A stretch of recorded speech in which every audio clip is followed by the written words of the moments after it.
Merci d'écouter Europe 1. Bonne route si vous êtes en train de partir en vacances. Il est 11h30. Le journal de la santé, c'est avec Guillaume Janton. Et à la une ce matin, l'État condamné à verser 240 000 € à des familles d'enfants autistes. Un nouveau traitement pourrait ralentir les symptômes de la maladie d'Alzheimer. Et puis une étude révèle que notre manière de penser détermine le style de musique que l'on écoute. Et on commence avec l'État condamné à verser 240 000 € à des familles d'enfants autistes. Le tribunal administratif de Paris a récemment condamné l'État à verser des dommages allant de 13 000 à 70 000 € à 7 familles d'enfants autistes.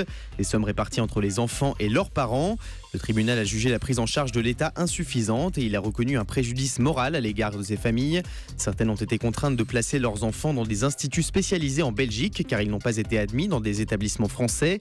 D'autres parents ont abandonné leur activité professionnelle pour s'occuper de leurs enfants. L'État a du souci à se faire puisque selon l'association Vaincre l'autisme, des centaines de parents devraient porter plainte suite à cette décision. Un nouveau traitement pourrait ralentir les symptômes de la maladie d'Alzheimer. La maladie d'Alzheimer est incurable à ce jour, mais le Solanzumab, un nouveau médicament en cours... Comment vous dites ? Le Solanzumab. C'est le nom de ce médicament qui est en cours d'expérimentation. Eh bien, il pourrait retarder l'avancement de cette dégénérescence mentale. Ce médicament est un anticorps injecté aux patients pour combattre l'avancée de la maladie sur les zones du cerveau qui gèrent notre mémoire. Les chercheurs du laboratoire américain Eli Lilly ont découvert que s'il était administré à un stade suffisamment précoce de la maladie, ce médicament permettait un ralentissement de 34% du déclin mental et de 18% de la perte de capacité à exécuter des tâches quotidiennes. Alors que le laboratoire va approfondir ses recherches dans les mois à venir, la communauté scientifique appelle à la prudence et rappelle qu'on est encore très loin de trouver un remède miracle contre Alzheimer. En Corse, les producteurs d'olives très inquiets en ce moment à cause d'une bactérie. Cette bactérie qui s'attaque depuis des années aux oliviers de la région des Pouilles en Italie vient d'être détectée à Propriano en Corse. Pour l'instant, la bactérie n'a pas atteint les exploitations, mais la contamination peut aller très vite, comme nous l'explique Mélanie Núñez. C'est sur un arbuste près d'un parking que la bactérie a été détectée. Les feuilles sèches indiquent que la plante a été infectée, mais il n'y a aucun remède et la maladie se propage très vite. Une seule solution, arracher les végétaux de la zone contaminée. Sauf que Fabienne Maestracci, productrice d'huile d'olive, s'est rendue sur place et elle a constaté que rien n'a été fait. Il y a toutes sortes de petits végétaux qui sont autour du parking, qui ont forcément été visités par les insectes qui ont été sur les plantes contaminées.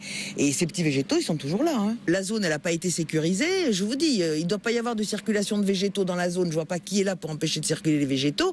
Nous, les conséquences, c'est vite fait. Les arbres meurent, donc on change de métier. Changer de métier, c'est déjà ce qu'envisage Jean-Louis Tomassini, producteur dans l'île. Comme tous ses collègues, il a peur de perdre son exploitation. On est mal, quoi. On est très mal.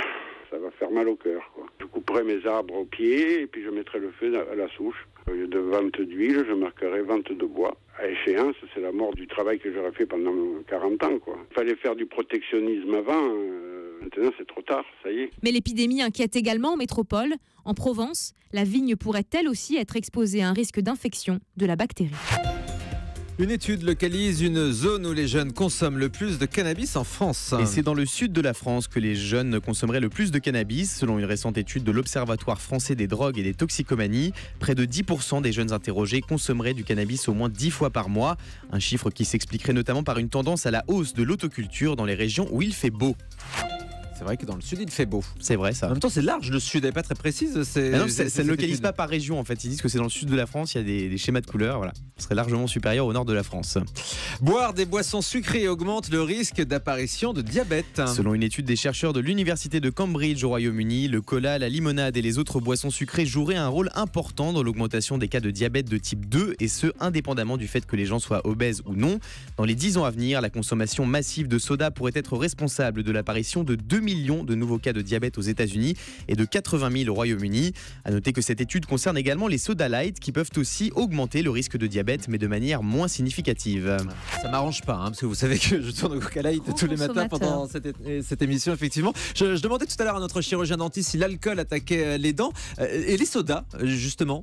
On en parlera tout à l'heure justement. Oui. Il veut pas vous C'est répondre. très acide, très sucré, donc oui, ça abîme énormément les dents. Eh ben, ça m'arrange vraiment pas. Vous, alors vous cumulez.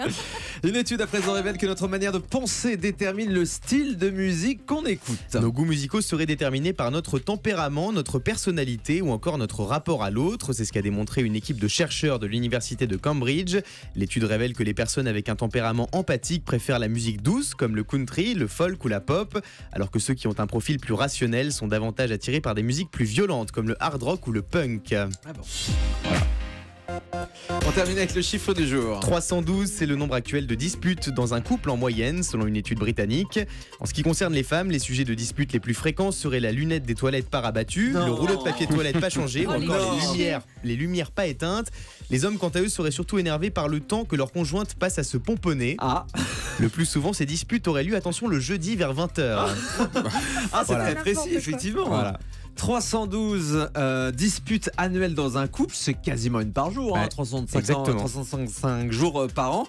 Donc on rappelle, le sujet de dispute le plus fréquent, la lunette des toilettes pas rabattue. C'est classique ça. Vous engueulez à propos de ce sujet, Guillaume? Régulièrement, oui. Vous voulez nous en parler, hein? Oui, lors d'un prochain témoignage. On va faire ça. Merci beaucoup. C'était le journal de la santé avec Guillaume Janton.